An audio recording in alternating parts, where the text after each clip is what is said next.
Income tax department నుంచి sports కోటాలో jobs అయితే నోటిఫికేషన్ రిలీజ్ అయిపోయింది. Total vacancies 12. దీనిలో జాబ్ రోల్స్ వచ్చేసరికి MTS multi tasking staff, tax assistant, stenography grade 2.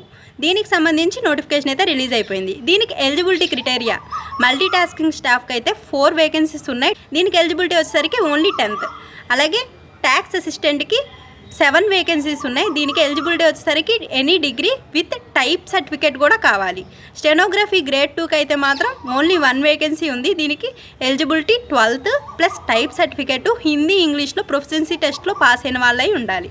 అలాగే దీనికి అప్లికేషన్ డేట్స్ ఆల్రెడీ స్టార్ట్ అయిపోయినాయి. 31st July 2026 last date. 18 to 27 years వాళ్ళు ఎలిజిబుల్. దీనికి సెలక్షన్ ప్రాసెస్ వచ్చేసరికి short list, skill test, final merit list ఉంటుంది అనమాట. Offline application. దీనికి ఎక్కడ అప్లై చేసుకోవాలి అనేది నేను మీకు అడ్రస్ అనేది స్క్రీన్ మీద డిస్ప్లే చేస్తున్నా. దీనికి అప్లికేషన్ ఫిల్ చేసి స్పీడ్ పోస్ట్ ద్వారా పంపించుకోవాలి.